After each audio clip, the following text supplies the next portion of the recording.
요즘 대학의 미래, 정말 한치 앞을 내다보기 어렵죠. 특히 인공지능, 이 AI가 몰고 온 디지털 대전환의 파도 속에서 대학은 그야말로 거대한 전환점 위에 서 있습니다. 이런 상황에서 과연 교수에게는 어떤 역량이 필요할까요? 오늘 바로 그 질문에 대한 깊이 있는 이야기를 시작해 보겠습니다. 챗봇 대학이라니 좀 섬뜩하게 들리지 않으세요? 이 신조어 하나가 지금 우리가 마주한 위기의 본질을 정확히 꿰뚫고 있습니다. AI에 대한 의존이 자칫 비판적 사고나 인간적인 교류 같은 대학의 근본 가치를 약화시킬 수 있다는 아주 강력한 경고인 셈이죠. 우리의 논의는 바로 이 위기감에서부터 출발합니다.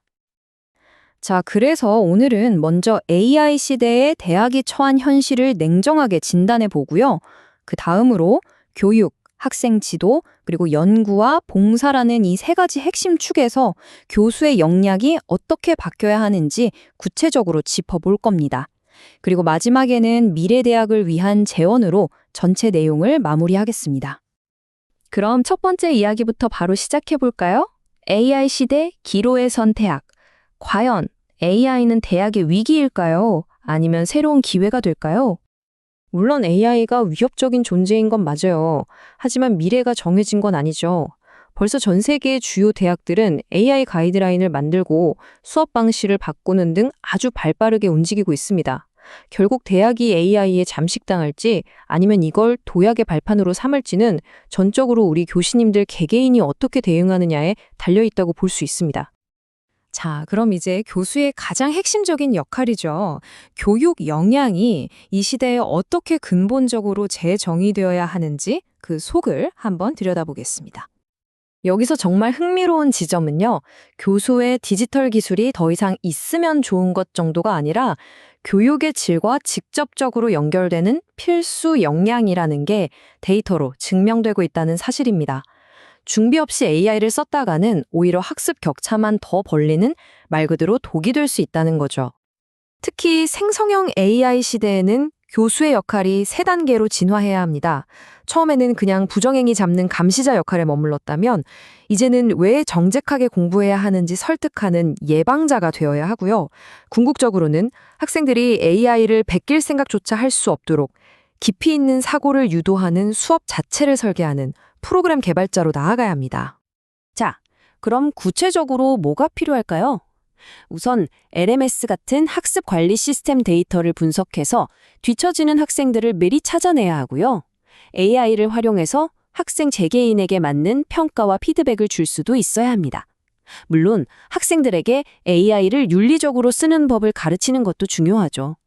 그리고 마지막으로 제일 중요한 건 AI는 어디까지나 조수일 뿐 모든 평가의 최종 책임은 교수님 본인에게 있다는 사실을 절대 잊으면 안 된다는 겁니다. 자, 지금까지는 가르치는 기술에 대한 이야기였다면 이제는 우리가 가르치는 대상, 바로 요즘 학생들 이야기로 초점을 옮겨보겠습니다. 요즘 학생들, 우리 때랑은 정말 많이 다르다고 느끼시죠? 그걸 설명하는 개념이 바로 I세대, 즉 아이젠입니다. 말 그대로 스마트폰을 손에 쥐고 태어난 세대인데요. 이전 세대보다 정신건강에 더 취약하다거나 얼굴을 마주하고 소통하는 걸 어려워하는 등 뚜렷한 특징을 보입니다. 405만 8천 명. 이게 무슨 숫자일까요? 2024년 상반기 기준으로 대학까지 졸업하고도 일하지 않는 사람들의 숫자입니다. 이건 I세대가 겪는 어려움이 그냥 막연한 이야기가 아니라 졸업 후에 사회로 나아가는 과정에서 겪는 동기부여의 문제, 또 현실적인 어려움과 직결되어 있다는 걸 보여주는 뼈아픈 수치입니다. 미국의 한 노 교수가 관찰한 요즘 학생들의 모습은 우리가 마주한 현실을 더 적나라하게 보여줍니다. 글을 읽고 쓰는 능력이 떨어지고 깊이 생각하기보다는 AI에 의존하려 하고 또 수업 참여도도 예전 같지 않다는 거죠. 아마 많은 교수님들이 현장에서 고개를 끄덕이고 계실 겁니다. 이건 뭐 학생들 탓만 하자는 게 절대 아니고요. 우리가 이런 현실을 정확히 알고 있어야 제대로 된 교육을 할 수 있다는 뜻입니다. 그러다 보니 이제 교수님들한테는 단순히 지식 전달자 그 이상의 역할이 필요해진 거죠.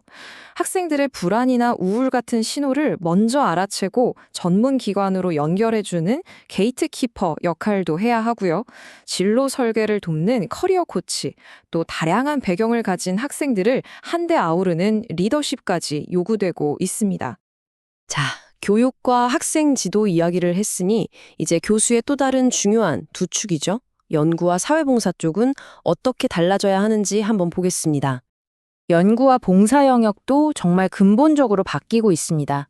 한마디로 연구는 이제 데이터 과학과 AI를 어떻게 활용하느냐의 싸움이 됐고, 봉사는 대학 안에서만 맴도는 게 아니라 지역사회와 산업으로 적극적으로 뻗어나가야 한다는 겁니다. 여기서 말하는 제3의 사명이라는 게 뭐냐면요. 쉽게 말해 대학이 더 이상 상아탑에만 머물지 말고 교육과 연구를 통해 얻은 지식으로 우리 동네, 우리 지역사회의 문제를 해결하는데 발벗고 나서야 한다는 사회적 요구입니다. 이제는 선택이 아니라 필수가 된 책무라고 할 수 있죠. 자, 이제 정말 마지막입니다. 지금까지 나온 이야기들을 전부 모아서 미래대학이 어떤 길로 가야 할지 제언을 드려보겠습니다. 결국 우리 앞에는 두 개의 길이 놓여 있는 셈입니다.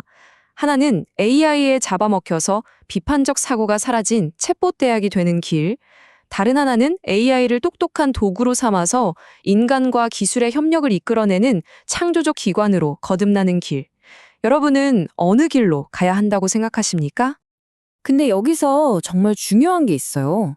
이 엄청난 변화를 교수님들 개인의 노력이나 헌신에만 맡겨서는 절대로 성공할 수 없다는 겁니다. 대학 본부와 정부가 나서서 체계적인 연수 프로그램을 만들고 새로운 역할에 맞는 보상 체계를 갖추고 또 충분한 예산을 지원하는 이런 시스템적인 뒷받침이 반드시 함께 가야 합니다. 결국 미래는 정해진 게 아닙니다.